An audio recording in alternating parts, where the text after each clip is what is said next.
Hello folks, Kevin Mulcahy here, TMC Performance, and I'm introducing my Athlete Specialised Programs, a series of programs for athletes of different kind of genetic makeups. So we're specialising off-season, in-season and pre-season for the different kind of athletes, be they speedsters, hybrid athletes, or more endurance kind of aerobic based athletes. Okay, so who am I? Coaching in sport 30-40 years.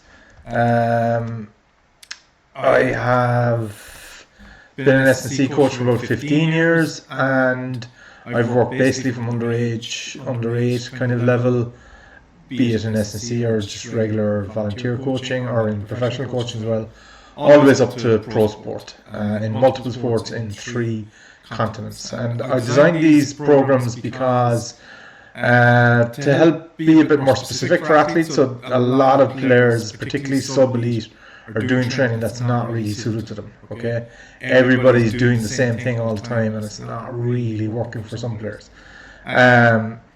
So that, allied to the more modern kind of active every day or most days of the week, where people like to do something every day, and I've noticed a change in this, and it almost creates anxiety that players, athletes, young people don't get a chance to exercise. So it's to balance that and make sure that they stay fresh with a program that's suitable for them.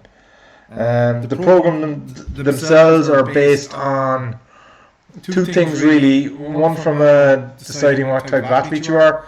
You will need to do a mass running test, which is 6 minute run. You could do a 12-minute run if you want, but a mass test, maximum aerobic speed, it's going to give you a score of 4.5 meters a second or something like that. You divide the seconds, so it's 360 seconds, by the distance you get, or you divide the distance by the time. So you make 1400 in 6 minutes, you divide that by 360, and that'll give you the score.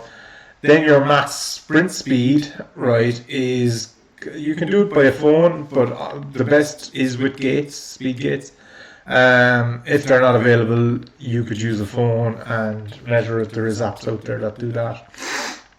And you then subtract your maximum aerobic speed from your maximum sprinting speed. So it'll be something like 8.5 meters per second. And what you do then is you divide, whatever that score is, right, the difference is going to determine what kind of athlete you are, or what profile you fall into. So under 1.9 is more a speed profile. 1.8 to 1.9 is a mixed profile or a hybrid athlete, and then less than 1.7 is more aerobic profile. So on the page itself, you'll see the welcome page, just the title of the program, who I am, why we use the Anaerobic Speed Reserve. That's what I was just talking about there. That's what we use to determine what kind of athlete you are. It's a broad moniker. It's not absolutely perfect, but it can be quite accurate, and it's very good for designing running training, aerobic, interval training in particular. You have an introduction into what that means, a bit deeper, what this program is, how it's set up, the structure of it.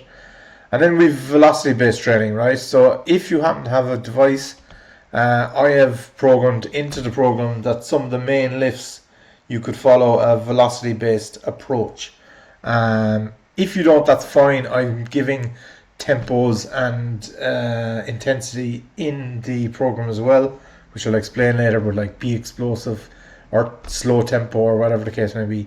So you can have a more organic language-based approach as well if you don't have the data or the VBT device available.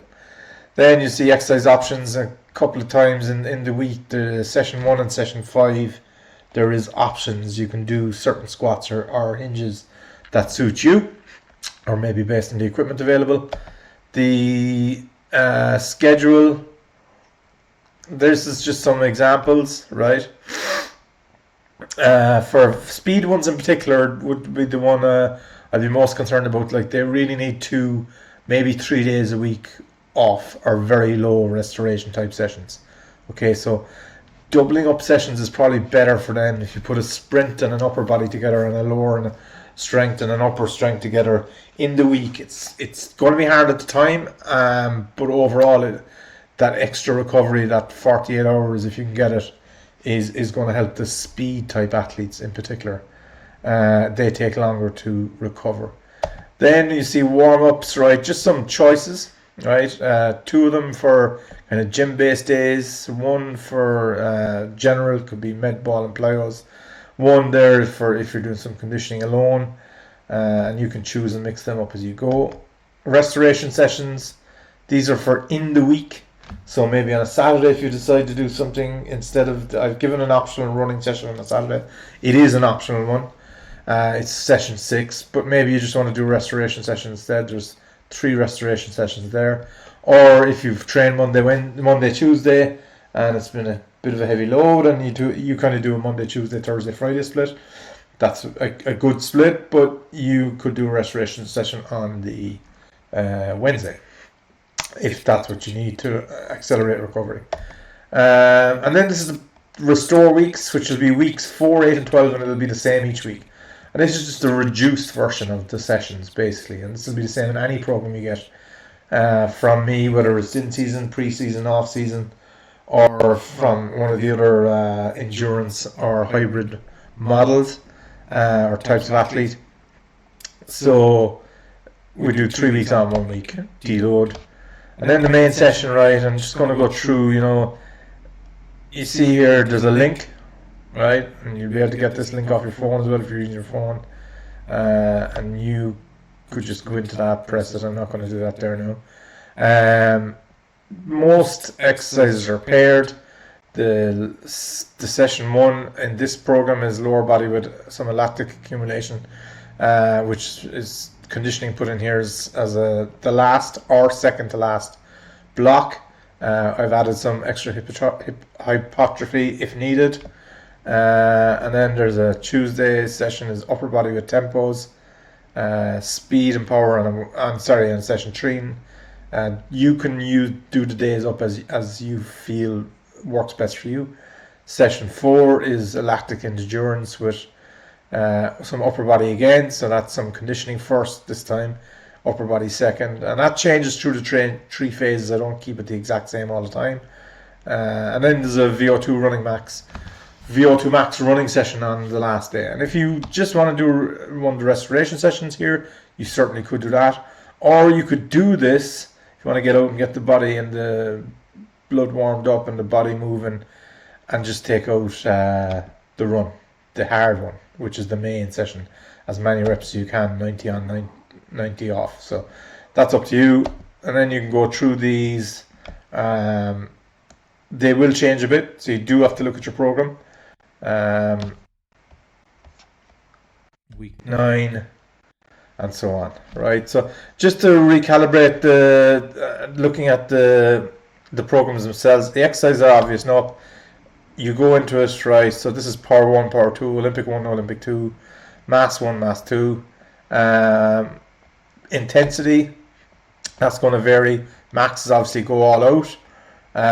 This is where the VBT comes in, right? So 1.95 meters a second as a peak. If you do have a device and using the app, peak as opposed to averages or means or anything like that. So just be noted of that.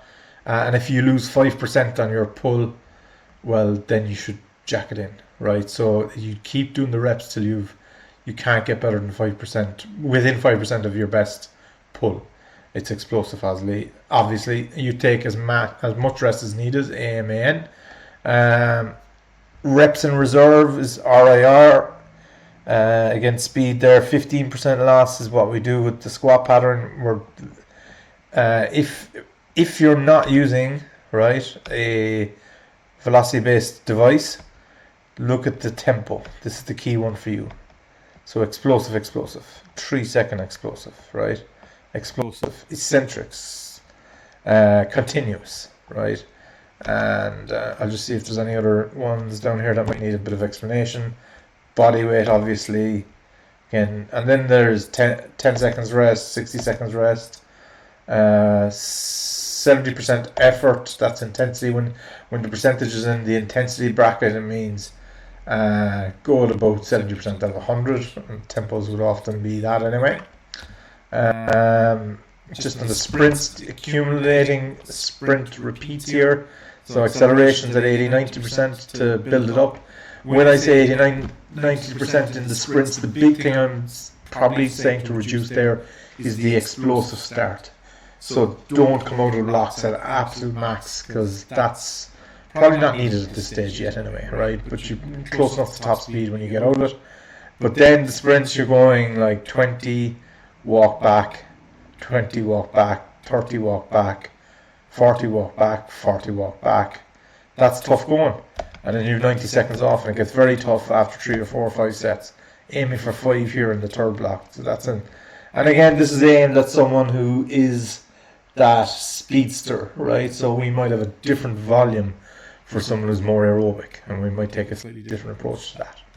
Okay, so that's the program. If you just want to look at what a VBT is, okay, I'm just going to show that there. This is a girl doing 1 RM profiling, but you can see there's a device on that, and the maximum velocity is the bottom number there, reps 3. Percentage of fatigue, if you see that, that's 9%. Some of the ones I've programmed there, it's saying 10%. That means 9% is good. It's okay, keep going. Some of them are 5%. It would mean you've been 9% outside your max or your fastest or your best. Well, then stop. Okay. So that's basically what that is. It's very good for making sure that you don't overtrain. That would be the key difference in the training sense, and it gets to give you real-time data on an ongoing basis as well. So that's that. And as I say, just to finish, we will have multiple different types of programs that will fall into the different kind of development zones here. Speed profile, people generally have low maximum aerobic speed, high max sprint, and a large anaerobic speed reserve. The endurance profiles of high maximal aerobic speed, low maximal sprinting speed, and small aerobic anaerobic speed reserve. And then the hybrid profile is moderate max speed, moderate maximum sprinting speed, and a moderate anaerobic speed reserve. Sorry, the first one should be aerobic speed. So they're the programs, and I will build programs for all those types of athletes in the 3 different seasons. I'll have athlete, and that's in Gaelic football. I'll have slightly different ones for soccer. I'll have slightly different ones for youth sport as well. Okay, thanks very much, and I would encourage you to get in contact with me, themovementcoach.km@gmail.com, and I'll answer any questions you have there based on the programs.